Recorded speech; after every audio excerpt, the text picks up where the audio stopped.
Hi, this is Colleen McGee welcoming you to another episode of Fort Riley, the podcast. And this episode, we get to bring you the former 1st Infantry Division Command Sergeant Major and former Sergeant Major of the Army, now CEO of Army Emergency Relief. My title now Title today. Yeah, Chief Executive Officer of Army Emergency Relief, Michael A. Grinston, better known as Tony Grinston. Okay, and this is not your first time at Fort Riley? No, 100% not. So my last tour here, my only tour here actually, but not my only tour with the Big Red One, was I left in 2015 as a Division Sergeant Major. Okay, and from there you became the 16th Sergeant Major of the Army? Yeah, Sergeant Major of the Army, the 16th Sergeant Major of the Army, and loved it. Had a great time. It was awesome. And I also loved all my jobs. I love being the Division Sergeant Major here right at Fort Riley. So now you're still taking care of soldiers. Yeah, I love my job. I get to wake up every day and just figure out how I can help soldiers and their families with financial readiness. If they're having problems, getting medical care and they can't pay for that, how can we help? What can we do to help them with emergency travel? So every day it's how can I help soldiers and their families? So I love my job. Well, there's an extra component to that, too. You're not just helping soldiers. You're helping soldiers help soldiers. Oh, yeah. Yeah, so all the donations we get is we take that money from soldiers and then help other soldiers. So it is truly an old soldier helping soldiers and the current soldiers helping soldiers. What is the period of the actual campaign? So the active duty campaign runs 1 March, and normally we go to 15 May. So I went to the vice and said, like, we'd go ahead and extend it to June, and he actually had a great idea. And he said, why don't we go to the Army birthday? So this year, and probably from every year out, which makes sense, it'll go 1 March to 14 June, and that's when the active duty campaign runs. But people aren't limited to giving during that time, right? No, I understand. They can give anytime. You can go to armyemergencyrelief.org, all one big word. And then when the website pops up, right in the middle, there'll be a little button that says donations. You can go ahead and contribute there. And about your job now, I think, what's the most satisfying thing to you?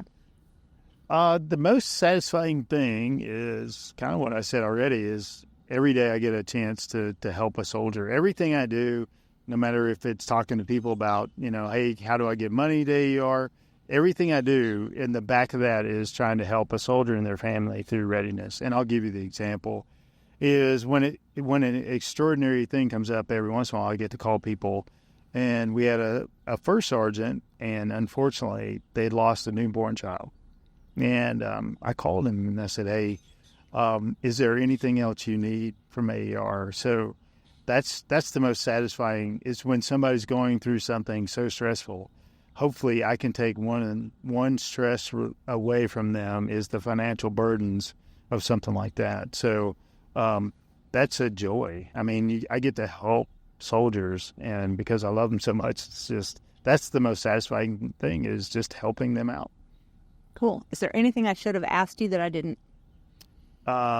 What's the best rumor about AER? Okay. I love this. Like, I've got so many great rumors. Like one time it's like, you never give out grants. And I go, well, we gave out $12 million in grants last year. And then it's like, oh, you're hoarding money. It's like, no, we don't do that. So it's like, it's all these funny, it's usually tied around money about the rumors.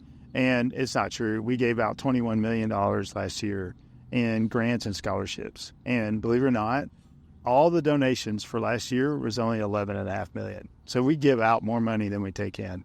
But that's because you've got some corporate partners that come along beside you, right? We've got corporate partners. We also have a endowment that we got. I call it, people, got money from my grandfathers. They helped us out. We keep that at a certain level that makes money. It doesn't make that much money. So yes, we have to go talk to corporate partners and everybody. But a lot of times soldiers don't. They say we get appropriations. We don't. we have that money, it makes money, and then I do a lot of fundraising and talking to people and say, hey, can you help soldiers out? But we always give out more money than we take in. And even though you're the official Army charity, you are not budgeted by the Army. 100% not budgeted. That's another great rumor. It's like, oh, you get appropriations. Like, no, actually we don't. So if we don't have soldiers helping soldiers, we just will have to do less. And that's why I do love my job, but that's the number one thing I worry about is I don't want to do less. I actually want to do more. I want to give more money to soldiers. So I just fearful. I'm always fearful of that. And then people say, "Oh, you get all this money. We don't get any money from appropriations. This is not taxes. This is all through donations." So remember, if you want to know more, reach out to your unit AER representative or go to armyemergencyrelief.org. Thank you for listening to another episode of Fort Riley, the podcast.